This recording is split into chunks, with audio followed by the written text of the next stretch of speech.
prochain est un artiste franco-israélien.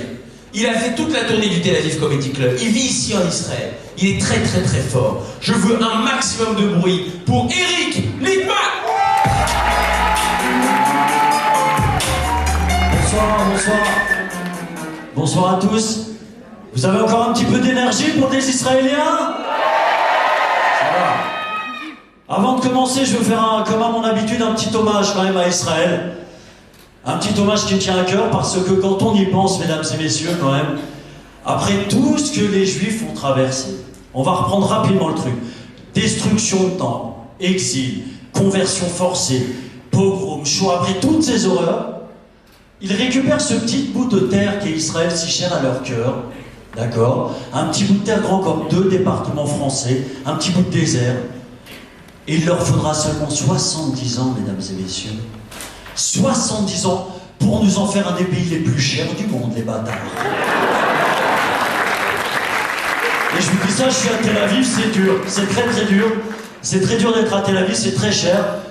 Comme vous le savez, il y en a beaucoup qui repartent, c'est très dur. Je souhaite à tout le monde de pouvoir rester s'il en a envie, sincèrement du fond du cœur. Mais c'est vrai que c'est dur, il y en a qui repartent. Mais moi je m'accroche. Je m'accroche, j'ai décidé de vivre à Tel Aviv, j'ai en ce moment 3 métiers différents. Mais je m'accroche, et dans un mois je fêterai mes 3 ans d'Alia. Bon, par contre, mon portefeuille a fait sa hérida la semaine dernière. Je suis rentré un soir, j'étais là, j'ai vu un petit mot sur la table. Marre de l'anorexie, je me casse. De toute façon, je vais vous le dire sincèrement, ça avait très mal commencé entre nous. On est descendu de l'avion de l'Alia, on est descendu tranquillement, il était comme un fou, il était comme ça, ouh, on découvre une nouvelle culture, c'est son premier voyage. Ouais, nouvelle langue, nouvelle culture, comment je m'appelle ici, Ah, j'ai vu la boulette arriver. Je sais pas si vous parlez hébreu, mais en hébreu, effectivement, portefeuille se dit arnaque. Et ça lui a mis une claque, il était brun clair le truc, je vous jure, il était brun clair. Mais bon, qu'il fasse sa vie, c'est pas grave, ça m'a fait un petit choc, hein, je vais pas vous mentir, mais de toute façon, je vais vous dire, c'était même pas du cuir véritable. Allez. Mais ce pays d'Israël, il est quand même incroyable, vous êtes d'accord avec moi, ils sont extrêmement créatifs, inventifs. Je veux dire, dès qu'il y a un problème, ils trouvent une solution. Regardez le problème de l'eau, ils inventent le système de goutte à goutte. Ils inventent le système de, vous savez, les usines de dessalement de l'eau de mer. Incroyable. Et ce système révolutionnaire, vous l'avez vu, système révolutionnaire d'évacuation des eaux de pluie en milieu urbain. Vous avez vu ça ou pas? Ah, autant pour moi, celui-là, ils n'ont pas encore bossé dessus. Autant pour moi, je me suis emballé, mais ça ne serait tardé. Non, franchement, regardez le dôme de fer. Sincèrement, regardez, on a des problèmes, on a des roquettes qui arrivent, le dôme de fer. Le système est quand même capable d'intercepter les S-200, les S-300, les S-400, les missiles les plus perfectionnés, les S-500. Par contre, il a un petit peu de mal avec les cerfs-volants. Bon, ça c'est... Mais ils vont régler ça, je pense, dans pas longtemps. Non, c'est un pays incroyable parce que on peut se réinventer ici. Vous savez, comme on dit, nouveau lieu, nouveau mazal. Moi, au début, c'est ouais, baratin. Mais c'est vrai. C'est vrai, on peut se réinventer ici. Moi, je travaillais pour la radio en partant. Et depuis que je suis arrivé ici, j'ai fait mes Ulpanim à Haïfa, je suis arrivé à Tel Aviv. Le premier jour, je suis à Tel Aviv, ma mère m'appelle un petit peu inquiète. Comment ça va, Eric? Ça va et tout? Ouais, t'es sûr que tu veux vivre à Tel Aviv? C'est quand même extrêmement cher. Tu vois, t'as pas de travail et tout. Je fais, si, maman, j'ai trouvé un travail. Quoi, déjà? Mais tu viens d'arriver. J'ai trouvé un travail. Elle fait, oh, c'est super! C'est super, tu vas faire quoi? Je suis trader. Comment ça?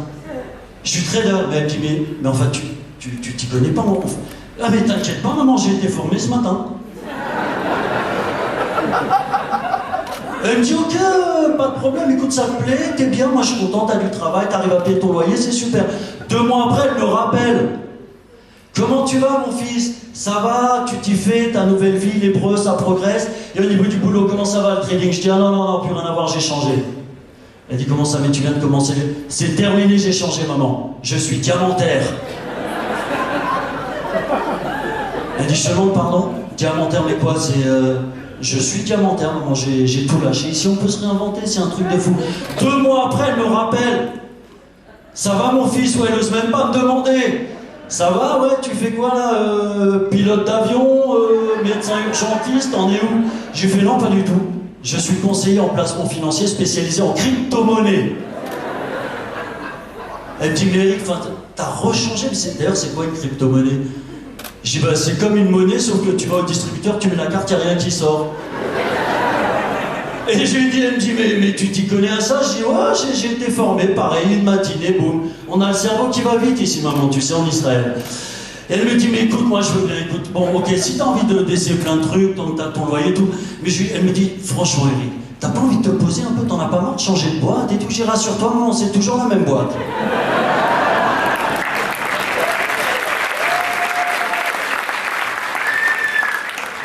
Et il y a un truc qui est vraiment important, et ça, vous l'avez tous entendu si vous avez assis. Est-ce qu'il y a des gens qui sont en France toujours ici? Applaudissez, qui sont venus ici, qui sont français en fait.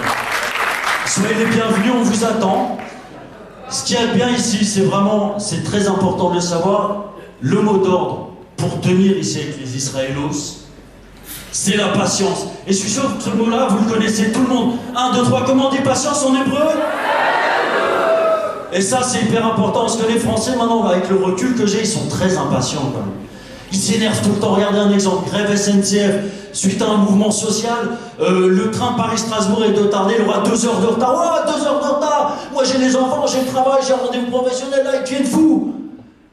Ici en Israël, d'accord? Le train Tel Aviv-Jérusalem, 2 ans de retard, il n'y en a pas un qui bronche. Tranquille, il faut prendre son temps ici, c'est vraiment important. Je vais finir par un truc, j'aurais dû peut-être le faire au début, mais ça c'est mon sketch, je fais ce que je veux, je vais le présenter. Donc je m'appelle Eric Lippmann, pour ceux qui n'auraient pas tilté. Au moment où j'ai écrit ce sketch, moi je ne pouvais pas deviner en fait, hein, qu'il y aurait long écrit, j'allais dire en 4 par 3, on est plutôt sur du 40 par 30 là. Et je ressemble à rien, mais c'est pas grave, je suis pas le seul ce soir. Et vraiment, vraiment c'est très important parce que ce que je vais vous dire d'une part, c'est que j'étais circoncis. C'est pas une information capitale pour vous, je vous l'accorde. Information beaucoup plus intéressante, c'est que je suis moi-même en train d'écrire mon one man. Merci beaucoup, merci pour ces encouragements. Et j'en ai regardé pas mal moi sur internet, ça j'avoue que ça me saoule un petit peu, tous ces one man show, one woman show. One woman show, j'ai même entendu Palma show, tout ça. Ouais, on rigole, on s'éclate, il y a de la musique, tout ça, bon, c'est super. Moi ça me saoule un petit peu et en tant qu'Ashkenaz en exclusivité mondiale, pour vous, je travaille sur le premier one man froid. Voilà. Je vous remercie beaucoup. Merci Tel Aviv. Du coup,